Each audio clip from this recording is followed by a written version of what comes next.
My name is Lynn Tan.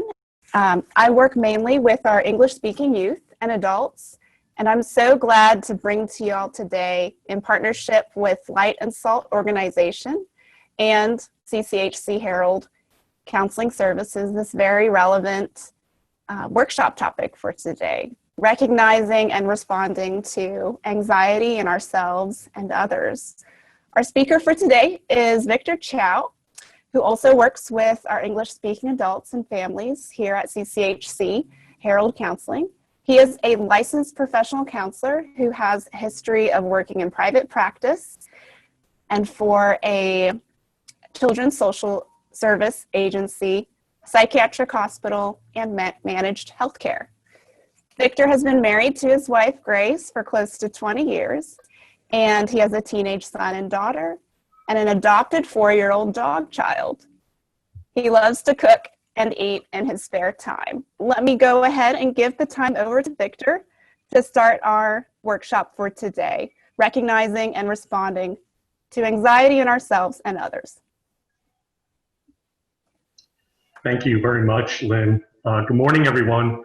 It's so great that you could join us this morning, and I'm happy to give you this presentation on how we recognize and respond to anxiety in ourselves and others. Now, anxiety is a really broad topic.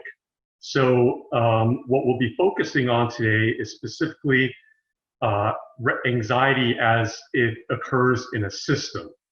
And a system is basically a series of interconnected relationships. So a system could be your family, it could be your group of coworkers, it could be your friends, it could be our city, our world at large, because anxiety could definitely be found in larger systems as well. So just keep that in mind as we proceed with our presentation today. So first off, what is anxiety exactly?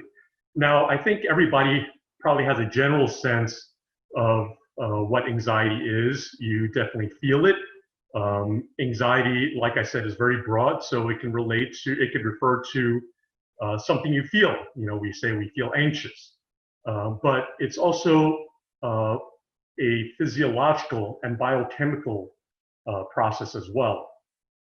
Specifically, when we perceive a threat to our safety, the nervous system releases stress hormones such as adrenaline, noradrenaline, and cortisol, which prepares the body for fight or flight. So basically, whenever we experience a threat in our environment, right, our body responds by preparing us to either fight or to flee the situation, and sometimes we freeze as well. So in general, that's the physiological basis of anxiety. It's this biochemical energy that underlies a lot of what we experience, a lot of what we feel when we experience something. And another important thing to note is that when we experience a threat and our anxiety is triggered, the thinking part of our brain begins to shut down to give way to the part that empowers us to react without thinking. So you can imagine this is important, especially when, as I'll mention in the next slide, when we experience something called acute anxiety, and there's a very real and imminent danger in front of us, we're not going to want to think about what to do. Our bodies are going to automatically react and do what we should be doing in that situation to preserve our lives, to keep ourselves safe. And finally, an important thing to note is, as you see in this picture here, the amygdala serves a particularly important role in anxiety as the emotional center of the brain. And it's responsible for storing memories of events and emotions so we can recognize similar events in the future. And you can imagine how this is important because when we experience a threatening event, our bodies are going to want to remember, oh, what happens when this event happens again? And it's going to respond automatically again to that threatening event or similarly threatening events so that we can take the necessary precautions and take the necessary actions to preserve our lives, preserve our safety. So that's a physiological basis of anxiety. Anxiety is very real, okay? Our bodies are designed, our bodies have evolved to take care of that when it occurs. So like I said, there are two different types of anxiety, and I want to distinguish them right now. There's what we call acute anxiety, okay? And what acute anxiety is it's triggered by an imminent and real threat to safety. So let's say, for example, you might be a caretaker or a parent, and your kid is playing in the street, and a speeding car is coming down. That's an acute. Your acute anxiety is triggered right there because you're going to want to react right away to save your child. You're not going to want to pause and think, oh, what should I be doing in this situation? Is this a dangerous situation? No, you automatically know it's a dangerous situation. Or say you're going on a walk or a hike, and there's a dog that looks threatening to you, or you're in a wooded area and there's a poisonous snake. Your body's going to automatically respond to either confront that situation or to run away from that situation. So those are imminent and real threats to our safety. There's a real danger there. Like I said, the reaction is automatic and immediate. And what happens with acute anxiety is that once the threat is removed, once you've taken care of your child, or once you are away from that dangerous animal or in a safe place and safe shelter, your brain returns to a more normal state. Your anxiety lessens, and your body eases up after that. Now, this is in contrast to what we call chronic anxiety. And what chronic anxiety is it's triggered by a threat, okay? And it's any threat, but it's often tied to a formative experience. Like I said, it could be almost anything. So what is a formative experience here? Okay, a formative experience is an experience that you might have growing up. It's a meaningful experience that you have growing up when you're a child, okay? And at the time when you are a child, it may feel like a very real threat, okay? As a child, you don't have the same coping mechanisms, you don't have the same reasoning abilities as an adult has to think about your situation. So a lot of things can feel like a real threat to children when they're growing up, whether it's a threat in our, a very imminent and real threat like what I mentioned before, or it could be an emotional threat as well. But when you are an adult, that could carry on from your childhood, and that's what we call chronic anxiety. Like I said, the threat feels real, but it is not real in the sense that it's not a danger to your physical well-being. The reaction is automatic also, okay? But the good thing is that it can be unlearned. Now, why is it important that it can be unlearned, that chronic anxiety can be unlearned? Well, it's because even though a threat feels real when you're a child, as an adult, you're going to want to know how to take care of those and how to confront those threats so it doesn't affect your relationships in the same way. And this will become clearer as I go throughout the preceding slides. But we're going to want to unlearn some of these reactions so we can have more effective relationships. And unlike acute anxiety, that when once the threat is removed, your anxiety lessens and your body and your brain returns to a more normal state, chronic anxiety is sort of like background noise that stays with us throughout time.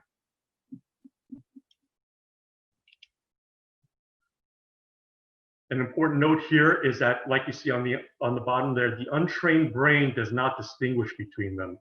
We distinguish what acute anxiety and chronic anxiety is to help us understand the different types of anxiety, but our brains just see anxiety as something that's triggered in us whenever we confront a threat, any threat. So it's important to note that the untrained brain does not distinguish between them. So let me give you an illustration of what it looks like for acute anxiety to develop into chronic anxiety. So in childhood, and just to let you know, to be a little vulnerable here, this was often what my childhood was like, okay? So I saw my parents, and they would be having an argument, or I'd hear my parents having an argument, even if I was even if I wasn't in a visual distance from them. There was often loud arguing. There could be yelling sometimes. Sometimes there might be even screaming. And there's often a lot of disagreeing. Sometimes there's insulting. So as a child, even if I wouldn't visually see these things happening, I could hear them going on in our house when my parents would argue, and I would hear some of these components in their arguing. And as a child, if you imagine, when there's loud arguing, especially when it's between people you love, significant care from caretakers, significant people in your lives, it can be a very scary experience. So like I said before, it may not be a real and imminent danger in the sense of a speeding car or of a dangerous animal or something to that extent.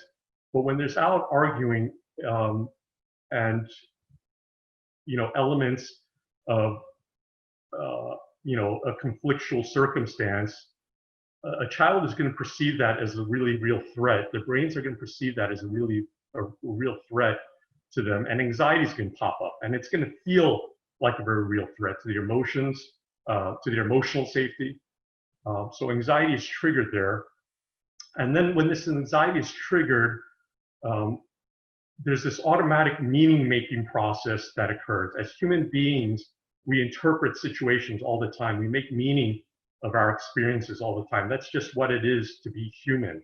So some of the meaning I made was that, conflict is bad, okay? And as we all know as adults, conflict isn't necessarily bad, right? It's how we handle it.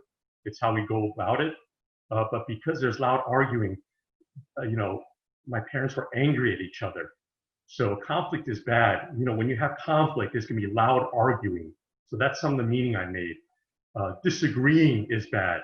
If I disagree with you, I'm going to experience a pretty strong backlash in response. If I disagree with you, I'm going to be insulted. Mom and dad don't love each other anymore, perhaps. I remember during one of these arguments my parents had, I heard the word divorce pop up, okay? And so one of the meanings I made there is that, oh no, mom and dad's marriage is in danger. What's going to happen to me?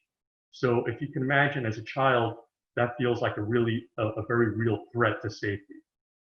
And so, of course, that also triggers various feelings, sadness, anger, fear, being scared, okay? And even though it seems like it's a sequential process that pops up here, and in some ways it is, but you have to imagine that our brain goes through this process in milliseconds, okay, microseconds. So it's very hard to distinguish these things a lot of time, the anxiety, the meaning making that happens, and the emotions that pop up. So it's sort of a big muddle that occurs there. And what does this lead to? So like I said before, what often happens with the acute anxiety is that our bodies are going to automatically respond.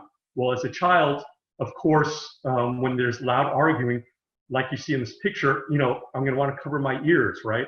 But one of the responses that often occurred with me was that I want to hide, either go in my room or go to another place that was safe for me and just try to get away from hearing this loud arguing going on. So this is an example of a formative experience, like I was mentioning before, that could lead to chronic anxiety. Okay, so this is what happened in childhood of an illustration of acute anxiety that's happening. So what happens when in adulthood, when I grow up? Okay, well, let's imagine that I'm having a conversation with a friend or someone else, perhaps a colleague or something like that, okay? So I'm an adult now and I'm having a normal conversation with another person, okay? And the conversation's going well, fine, but then, I may say something where the colleague or if my colleague or friend says something that I disagree with, okay? Now, if you remember before, as a child, one of the things that I experienced as a child was that in conflict, there's often disagreement, and in experiencing disagreement, there would be a bad backlash from it. So that's sort of imprinted in my brain. Do you remember earlier when I said the amygdala is responsible for storing memories of events and storing especially memories of emotionally tied events? Well, that disagreement is going to trigger anxiety in me, okay? And so what does that lead to? Internally, that's going to lead to me feeling possibly that, or rather before that, I engage in this meaning-making process where, one of the meanings I might make is, okay, my friend is saying something that I don't really agree with, okay, but I can't disagree because if I disagree, perhaps he won't be my friend anymore, or I won't be liked anymore, okay? And those things are really important for me. So those are some of the meanings that I can make, these negative meanings I make. And of course, when I make these negative meanings, it leads to, again, feelings of sadness, anger, or fear. And what does that lead me to do? Well, some of my possible responses, and this was often my typical responses throughout adulthood, okay? Staying silent, right? Not saying anything at all, withholding my opinions, all right? Conforming to perhaps what others would say, even though they say something that I don't agree, to make sure that I'm liked or to make sure that I'm not experiencing any sort of backlash, I would conform to what they're saying. Or I might change the topic, all right? Or I might withdraw. So that could mean possibly physically removing myself from the situation, or emotionally withdrawing and just making myself numb to the situation. So I hope you can see here that a formative experience may stay with us, okay? Formative experience that is initially acute anxiety that is triggered, that's imprinted in our brain, could carry into adulthood. And anything that is tied to that formative experience, like a disagreement, could trigger could trigger anxiety, okay, and could lead to a variety of responses that may not necessarily be helpful in staying connected to that relationship, all right? How is my relationship with that friend or colleague going to be meaningful at all if I'm not able to be who I really am in expressing my own opinions, or expressing my own truth, or disengaging myself anytime there's something anytime I experience anxiety, okay? And this could apply to any range of formative experiences, like I said before. And hopefully, when you look at this illustration, you could think of possibly some experiences you had in your own childhood that has stayed with you. And as you'll see later, there's some things that there's some reflection you can engage in yourself in that may help you to recall some of those events as well. So the important thing to note here is that when chronic anxiety is triggered, your brain reacts as though the past threat is real in the present, right? So in the previous illustration, as an adult, my brain experiences the threat as real, even though there's not a threat to even though there's not a real danger in the sense that my physical well-being is a threat at all. But it's carried on into adulthood from childhood.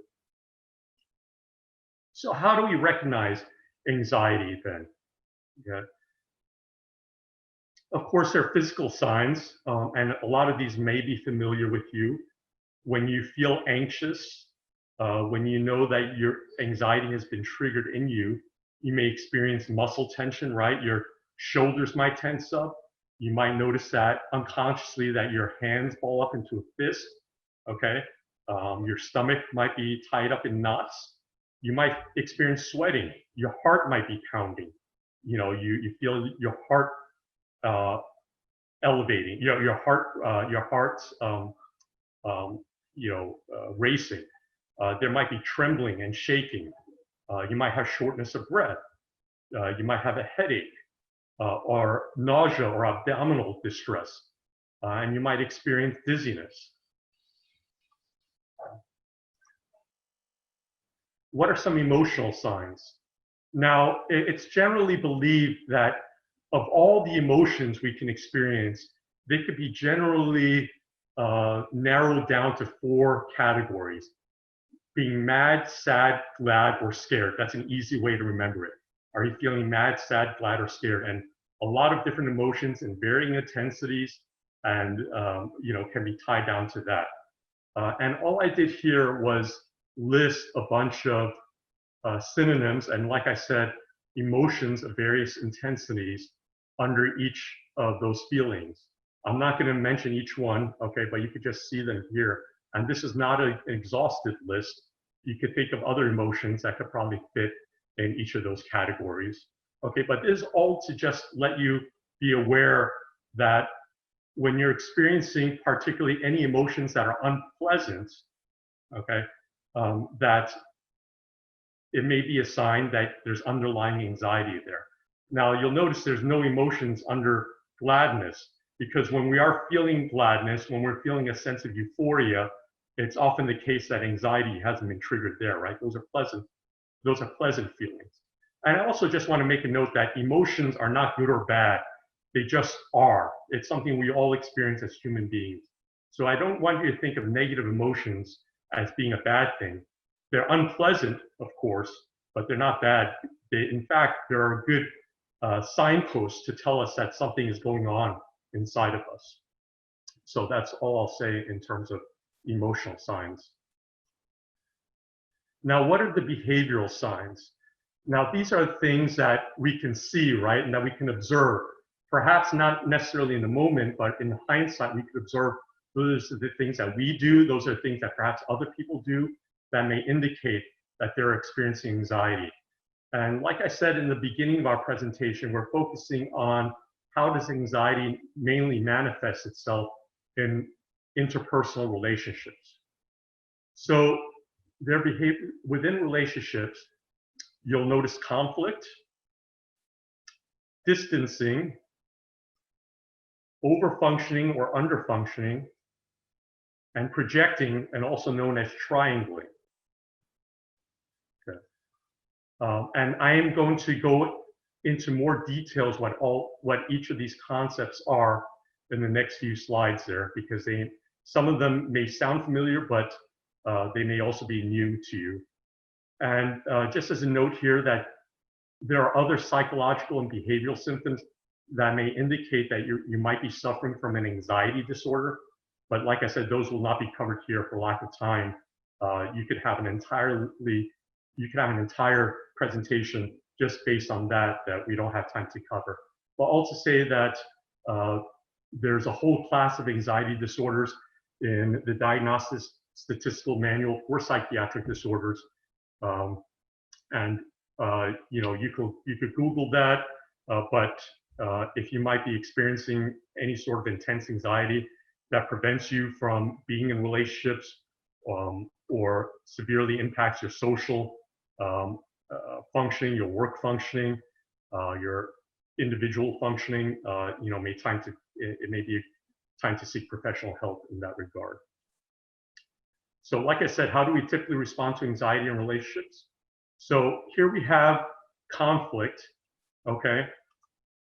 And when we take a posture of conflict, when we experience anxiety, okay, and again, this is classified under chronic anxiety, okay? So when chronic anxiety is triggered in us, and we start we might disagree with others, but we might engage in an argument with others. But whatever might be the case, we take an oppositional and aggressive posture. Okay, that's conflict, an oppositional and aggressive posture. And just as mentioned here, when I describe more of these four postures in response to anxiety, again, these are not good or bad things, okay? These are just postures we automatically take on as human beings when we experience anxiety. The important thing to note is that how we manage them, all right? Or whether they disrupt our relationships, okay? We're automatically going to respond in these ways, but how can we use them to our advantage? How can they teach us? So we may often adopt an oppositional aggressive posture. When we're faced with a disagreement, we'll try to force agreement with the other person or with the other people. Of course, it's okay to disagree with others. As adults, we know that disagreement is natural. We're not going to agree with everyone that comes our way. But when you're engaging in conflict, you can try to make sure that the other people agree with you. That's when conflict becomes problematic. You cannot bear being wrong or losing. Okay, when you're engaged in conflict, there's often this black or white, very rigid type of thinking that if I either have to win or lose this argument, it's a matter of being the winner or the loser, or being wrong or right. And you can't bear in your mind being wrong or losing. You're unwilling to change yourself. The problem isn't with me, the problem is with others. So you want to bully or dominate others in the system. You're going to want to make sure that they conform with you. There might be blaming. Like I said, there's that black and white type of thinking, right? That, oh, I'm not responsible for what happened. You're the one who's responsible, so you have to change. So I'm going to fix you. So there's blaming there. And if you can imagine, it may lead to heated arguments and ultimately physical violence if it continues to escalate. So that's what conflict is. Another posture we can adopt when we face with anxiety is distancing. So distancing is often an avoidant and passive posture. So when you experience an unpleasant situation, okay, when anxiety is triggered, you're going to want to avoid that situation, whether physically or emotionally. Okay, and you often take a passive posture. You're not going to confront the situation. You can want to try to remove yourself from that, like I said, either physically or emotionally. People who distance, when you distance, you're unable to tolerate conflict in the relationship. Like I said, you create literal and or emotional distance from others. So as you can see in this picture, either with your body language, you show that you're disengaged from the conversation, right, or the relationship with the other person, or emotionally, you might be shutting down. You might give someone the cold shoulder, or you might not say anything. You might become quiet. You become disengaged and disconnected. Now, people who distance have peaceful relationships, okay? They are really peaceful, but they're very superficial relationships. If you can imagine, if you have a relationship with someone you care about, whether that's a family member or a friend, okay, but any significant relationship, if you're not going to be willing to confront challenging circumstances and you're just going to disengage yourself, that relationship is not going to become intimate or closer at all. So they often stay on the superficial level. And being cut off is an extreme expression of distancing. If you disengage yourself from others in such a way that you never have contact with themselves ever again, that's what it is, being cut off. You might know people in your family who are cut off from each other. You might be cut off from individuals in your family yourself if you have no contact with them at all anymore. There's overfunctioning and underfunctioning. And what that is probably a term that takes some explanation here. And overfunctioning is taking on more responsibility than is reasonably yours. And underfunctioning is taking on less responsibility than is reasonably yours. And what's important to note here as well is that there's a relational reciprocity here. And what that means is that if one of them is present, then the other one is present as well. Over and under functioning exist together, okay? When one person is over functioning, then that necessarily means that the other person is under functioning in some way. You'll see in this illustration here that there are a couple of people who are doing tasks hard at work, and then there's one individual who's just sleeping, okay? And to the extreme, if this happens a lot, and let's say these are 3 siblings in a family, and there are 2 siblings that are always doing the work, and perhaps the last sibling also has responsibilities and chores, but he or she never does them. So his siblings decide to do it for them. Well, the siblings would be over-functioning, and of course the other sibling who's resting or disengaged all the time is under-functioning. So it can relate to tasks or emotional processes as well. You can have people who are over-functioning, under-functioning emotionally. And I'll get to that just after this point. Many of you who are in faith communities or in church communities may have heard this term of 20% of the people doing 80% of the work.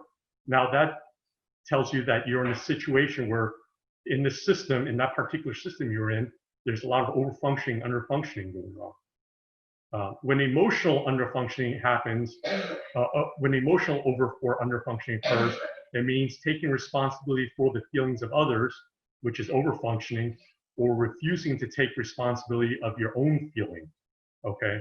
So an example of emotional over-functioning may be, oh, that person is upset, right?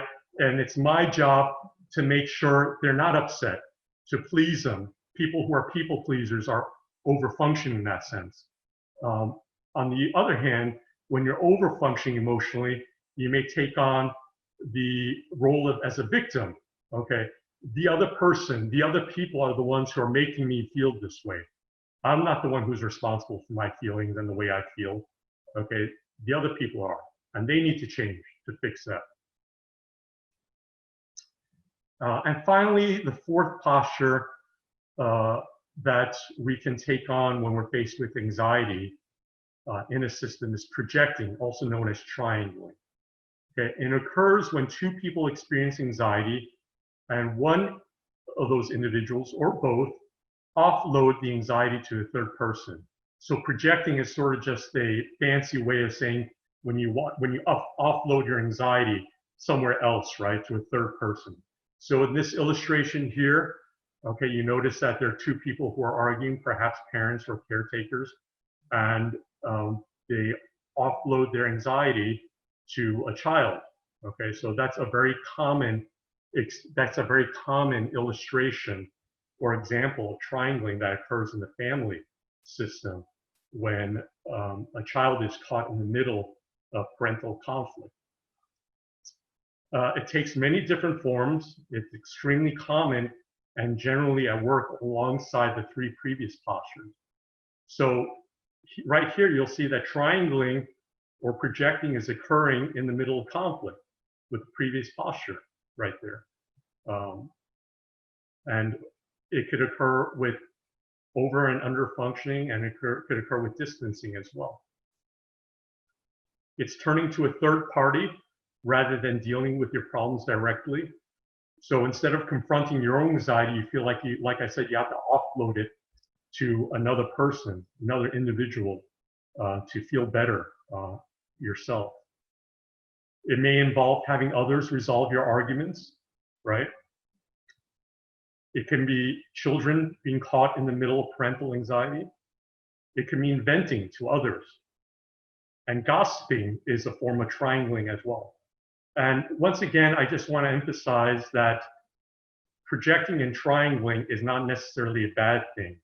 Okay, it's a normal part of human functioning, but there are effective ways to triangle and there are ineffective ways of triangling. And some of these are more effective than others. So how can we manage anxiety in relationships? This is the part that you probably are most interested in. So I have all this anxiety. You learned, hopefully, some of the ways to recognize that anxiety physically, emotionally, and behaviorally. How do I manage it now? Keep in mind important things to keep in mind once again, that anxiety is not good or bad. It simply is. Like gravity, it can be helpful or harmful, all right? Gravity is really helpful for us, when we want to stay on the ground rather than floating off into space, okay? But gravity can be really harmful when we fall off a cliff, right? And, we tumble to our death or whatnot. We cannot prevent or eliminate anxiety. Anxiety is always going to be there. The key here is to minimize its negative impact. Our jobs are not to prevent or eliminate anxiety. Our key is to minimize the negative impact of anxiety. Anxiety is contagious. It travels faster in a system of close relationships. So if you're emotionally attached to the people you're around, or you're closer physically to the people you're around, like your family members, anxieties can travel a lot faster in that system rather than, say, when you're at a group at work or amongst a group of strangers, or say in our community, our neighborhood, or in our city, our society at large. And lowering your anxiety can try to keep it from escalating in the system. When we lower our own anxiety and we're trying to be a less anxious presence in whatever system we're in, we can try to keep it from escalating in the system and affecting others. And I mentioned here, I can only control myself.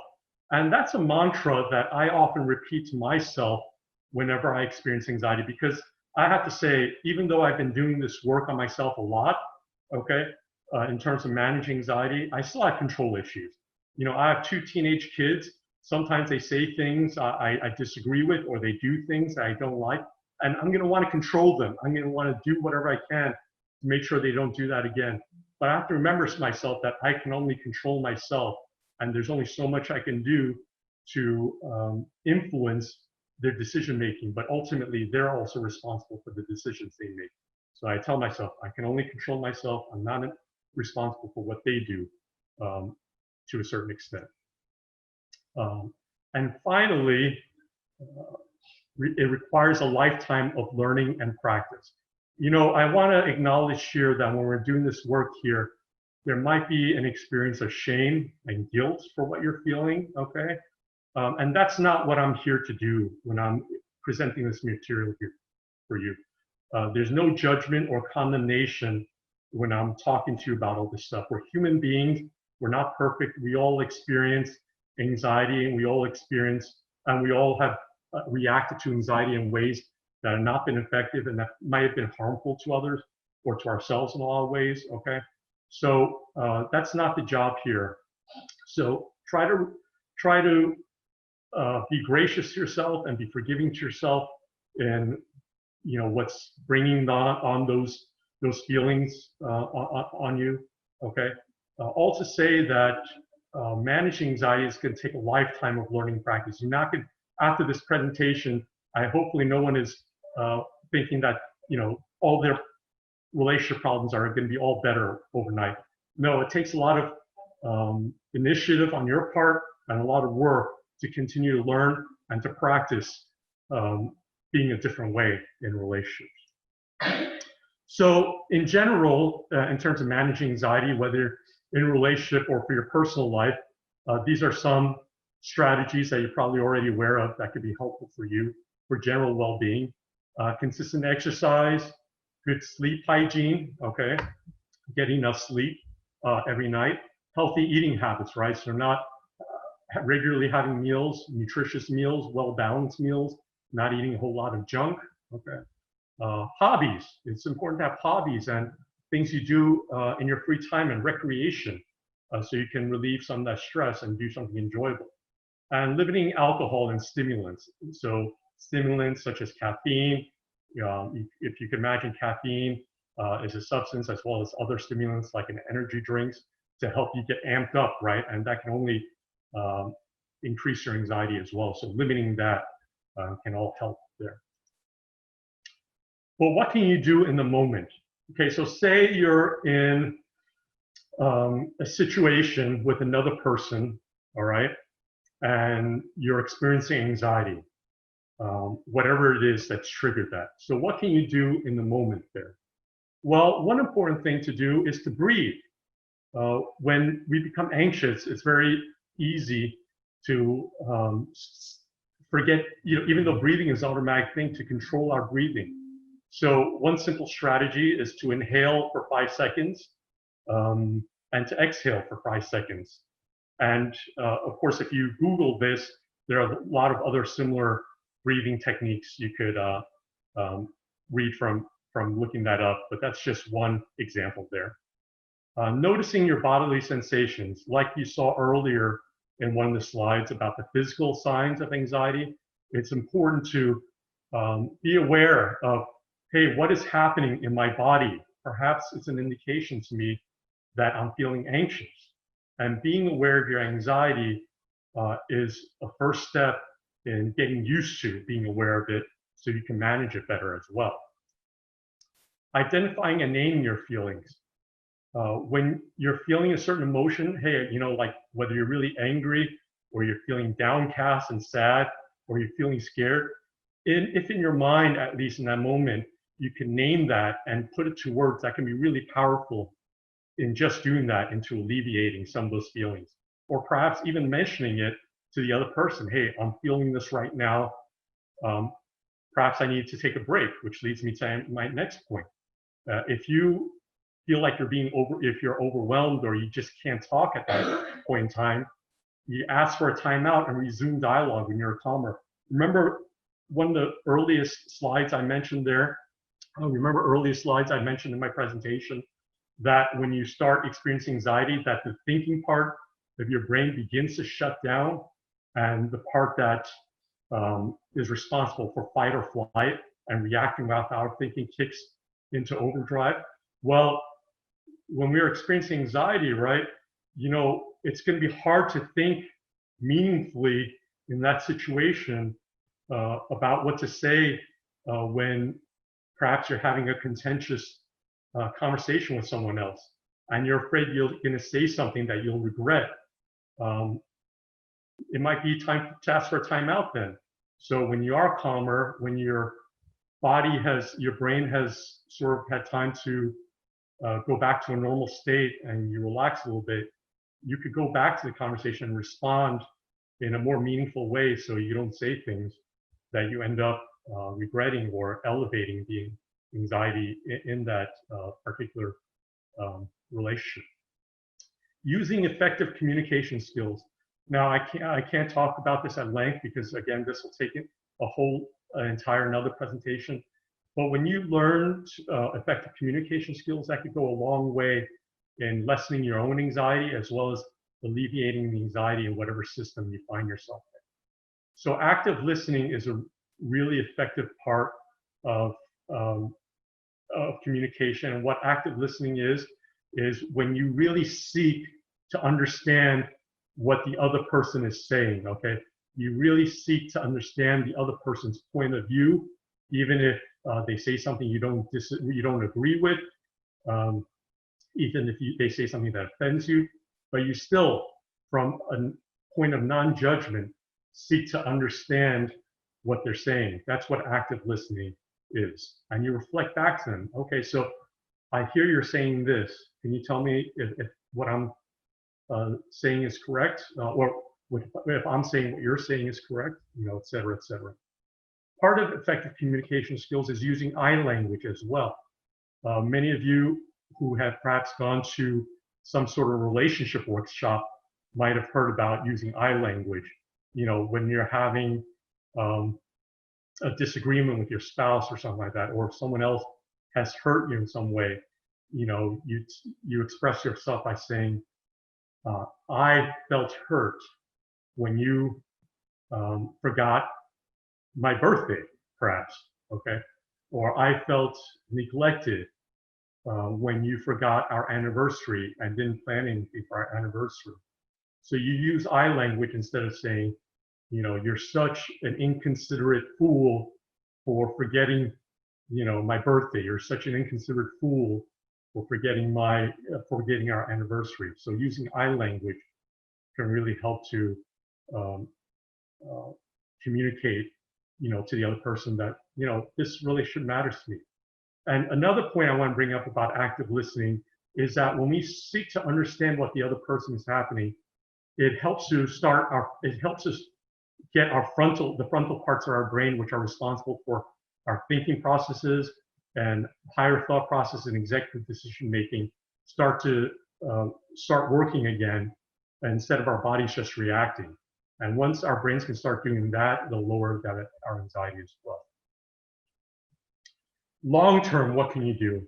Now, like I said, of course, there are only certain things you could do in the moment when you're faced with anxiety, but like I said earlier, again, it takes a lifetime of learning and practice. So what are some long-term strategies you can do?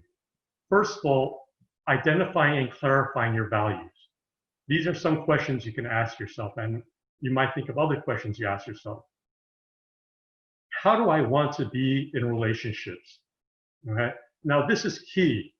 If you're a person who, I hope this isn't the case, because I think everyone's meant to have meaningful relationships, but if you don't care about your relationships, if you don't care about how meaningful your relationships are, then it may not matter to you how you manage anxiety in your relationships, okay? You might let conflict run wild in that case. Or you might just overfunction all the time or underfunction all the time and disconnect yourself or disengage, and you might not care. So it's really important to pause and ask yourself, how do I want to be in relationships? What quality of relationships do I want? Do I want my relationships to be closer, more intimate with the other person, more meaningful, or do I want them to be distant? What do I believe is the right thing to do in this circumstance? And what do I value? What are my core convictions and guiding principles? And this is really key, because when you think about it, as we talk about anxiety and how we manage it in relationships, our values and the principles that we abide by are really what guide what we do in life, right? As well as how we deal with and how we navigate relationships in our lives. So I don't know how many of you can relate to this, but I profess myself as a Christian, as someone who follows Jesus. Not all of you might, and that's okay. But it's important for me to do things to show that, hey, your worth as another person, as another human being, is important to me and is important to God. So whenever I approach our relationship, even though you do things that I don't agree with or things I don't like, and I'm not going to agree with those things, but I still want to go about our relationship in a way that conveys that you're worthwhile, and I'm going to continue to engage in this relationship in some sort of way. Rehearsing the anxiety-provoking situation in your mind. A lot of times in the moment, like I said, we're not going to notice how our anxiety manifests itself. So when you have a moment in your own personal time, it's important to rehearse that anxiety-provoking situation once again in your mind, so you can know how to deal with it, and you might be able to deal with it better in the future. Once you've clarified your values, you can rehearse that situation and ask yourself, okay, the next time this occurs, how might I approach it differently? Okay. Reflecting on your anxiety, and again, this is key as well, and I'm going to talk about this in the next few slides. I'm going to try to quickly get through it so you have enough time for a question and answer. But talking to another person you feel safe with, journaling, praying, or meditating on your anxiety. Okay, so how do you reflect on your anxiety? What's involved in the process of reflecting on your anxiety? So these are some things that you can think about. So ask yourself, when I experience a blah, blah, blah, a certain situation, so I'm going to bring back this situation, the earlier slide. So when I experience a normal conversation where some disagreement came up, what happened? I experienced anxiety, it triggered anxiety in me. And that anxiety led to me making this meaning. Okay, so one possible meaning that I made is, if I disagree, I won't be liked. If I disagree, I won't be liked. Okay, and that leads me to feeling I felt sad, angry, scared. Again, you can insert your own feeling there. And this led to me wanting to feel safe. Okay, we all want to feel safe.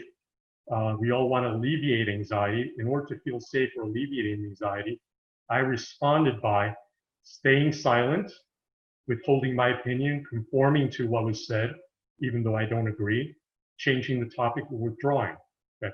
So if you go through this process of reflecting your anxiety, that can help you to be clearer on the steps, growing your awareness so that you can get into this habit, okay, of recognizing your anxiety. And once you're able to identify the steps, the various components of the steps, you'll be able to manage it more effectively. I also want to note that, as in this last point here, that in order to feel safe, we want to alleviate anxiety. And, anxiety is an unpleasant experience. But, when we realize that anxiety is not a good or bad thing, like I said earlier, okay, it may not necessarily be something we want to run from. What would it be like if we just accepted that anxiety is what it is, and we just held it in tension that perhaps this is something I need to lean into, okay? And what is it teaching me at this point in time? So how do I change this then if I want to respond in a different way? If instead of staying silent and withholding in all these other responses that disengage me from the relationship, how might I respond in a different way? I can change the meaning, okay? Instead of saying to myself, if I disagree, I might be disliked, which may not necessarily be a true statement, okay? It may be totally false or not, or be based more on my fear rather than anything that's true. It's okay to disagree. My opinion is just as important. And, like I said earlier, clarifying your values, identifying what your values is can go a long way towards you changing the meaning of a particular experience that you had where you created a disempowering meaning for yourself. But instead of making a disempowering meaning for yourself, you can make one that's empowering for you. It's okay to disagree. My opinion is just as important. Instead, that could lead to feelings of confidence. I'm encouraged and I feel empowered.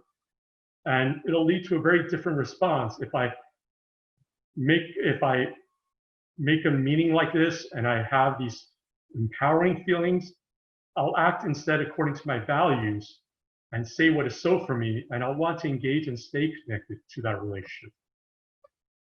So some things to ask yourself: does the meaning you've made reflect reality? Is it empowering or disempowering? We can choose to make empowering or disempowering meanings from our experiences. Okay, so we're responsible for the meaning we've made. And like I said, we are in charge of the meanings we make. And I can't emphasize that enough. So in closing, just to summarize the entire presentation, anxiety is neither good or bad. It just is. We need to manage anxiety, not eliminate it. Allow anxiety to teach you, but not to master you. Okay? Anxiety is a great sign to us that something is happening inside us. And our job is to understand better, to recognize what is that showing us, all right?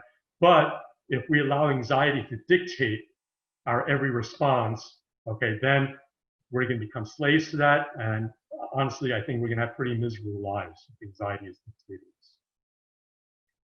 So effectively manage your anxiety so you may live according to your most cherished values rather than your deepest fears.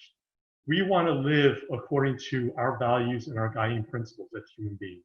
Those things that are most important to us. And I want to say that this works vice versa as well. So when you, like I said, identify and clarify your most important values, that'll help you to effectively manage your anxiety as well. So it works both ways. But I can tell you this, that if you live according to your deepest fears, then it's only going to be a poorer outcome for you. So that's what I have for you. I'm sorry I could have gone a lot longer, and I've already gone a bit longer than was warranted. But let's have our question and answer session right now, and Lynn's going to help me facilitate that. About panic attacks specifically, what do I do if I feel like my anxiety is escalating to a panic attack, and when would be the right time to seek professional help? Yeah, so that's a great question, and thank you for whoever asked that. So panic attacks, especially if you have them pretty frequently, can be a part of panic disorder, which is something that's diagnosable, and you might want to seek a psychiatrist or your general practitioner for help with that. But there are a few strategies you can practice for yourself. So when you're having a panic attack, one of the things that you might feel is like, oh, I'm going to die, right? And there are thoughts that are sort of escalating out of control. And I don't want to say that any of these things are easy. And I want to mention that none of the strategies that I mentioned in my slide are easy. Okay, it takes practice. So I don't want you to feel that it's, so they're all challenging in their own way. But it's important to breathe, all right, to try to manage your breathing in that particular point in time. Slow, methodical breathing. Another strategy I didn't mention earlier is that to try to be focused on the present. Okay, when you're having a panic attack and this anxiety is occurring, you're often thinking about all these things. Things seem out of control. So a simple exercise to sort of do is to ask yourself, okay, what are a few things that I see in what are like 3 things that I see around me right now? I see this chair, I see the sky, I see this tree, whatever it might be. What are 3 things that I hear right now? What are 3 things that I can smell right now? What are 3 things that I could touch right now? So these are things to help you get grounded at the moment, as well as, like I said, learning to breathe during those times. Those are a few simple strategies. There are a lot more that I can mention. For sake of time, I won't be able to get into it. But if you have any questions about that, it's definitely important that you go to your doctor at the very least and tell them what you're experiencing, especially if it's something that's happening on a somewhat regular basis. Yeah, we've had a couple questions about medications and what you say to make an appointment with a doctor or a psychiatrist is a good recommendation. Another one is a question about generational passing down of anxiety patterns. Is anxiety something that it always happens in early childhood, or is it something, a pattern that can develop in adulthood as well? Yes, absolutely. So I think there are 2 parts of that question. Can anxiety be generational, as well as whether it's only something that we develop in childhood? So all to say that all the above, okay? Anxiety is happening all the time, and it can definitely develop throughout your life. My point about it being something that develops in childhood is that it could be especially powerful because the formative experiences that we have in childhood when that anxiety develops is often something that may be outside of our awareness.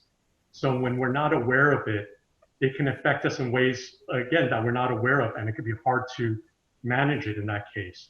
So I bring that up, and I forgot to mention this over one of the long-term strategies of managing our anxiety, is that if you're able to take some time to reflect and think back upon your childhood or your formative experiences, what are some meaningful experiences you had, which perhaps where your safety felt threatened, and be able to trace back what are some interpretations you made of those experiences and how it might be affecting you today.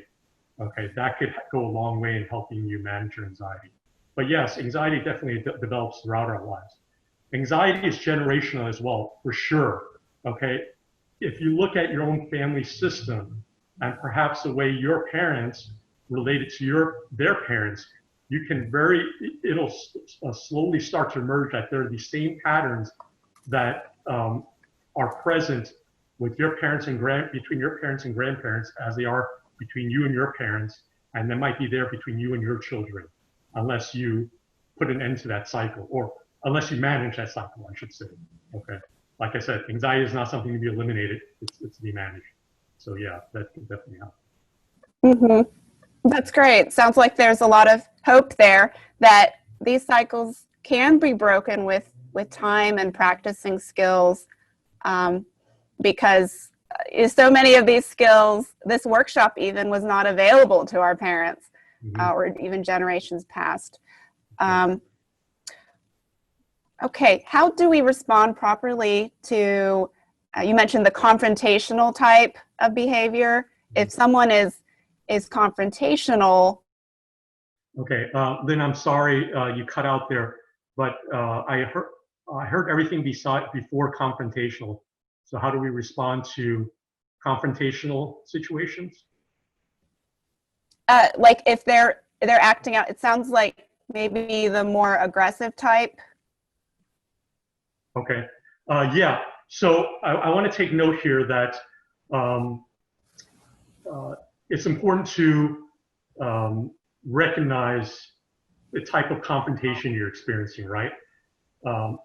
Like I said, the various postures we adopt when we're faced with anxiety, conflict, distancing, over/under functioning, and projecting or triangulating, they're not bad things. They're totally legitimate ways to respond, but there's a time and place for each of them, okay? So there definitely are confrontational situations where it's okay to distance yourself, even if it's just for the moment. If you're feeling yourself overwhelmed, okay, and you need to take a break, and if it's someone who you have a relationship with, it's like, hey, I can't address this right now. You may even take a moment of vulnerability and say, I'm feeling a lot of anxiety. Can I get back to you in about 10 minutes? And we can resume this conversation. If it's someone with this, if it's with a stranger possibly, or if your safety is physically being harmed, yeah, get yourself out of that situation, okay? There could be domestic violence relationships, and I don't want to say that it's always appropriate for you to stay engaged in that confrontation right there. So it does take some wisdom in that case. But if there's not a real threat to your physical safety, okay, or if you feel like you can stay engaged there, then yeah, by all means, try to talk through it. Try to use communication skills to get through it. Try to take time breathing. But if you need to take a time out as well or disengage, that's totally fine. Yeah, that's fine. Yeah, that's great advice. That we don't have to keep staying in it and keep ourselves safe. Okay, so this one may be directed more towards teenagers or younger adolescents, but it sounds like a parent is saying, I notice my teenation skills, where we can maybe do a follow-up with what we talked about today. So, so Victor, how would that sound to you? Oh yeah, that'd be great. You know, I could do it. You could do it. And anyone the CCHC, any one of the parallel counseling services therapists could do it. Yeah, I mean, that sounds like a good idea. Sounds like something that other people will benefit from, and yeah, it'd be fun. Okay, wonderful. Well, thank you again for all of our participants and your questions.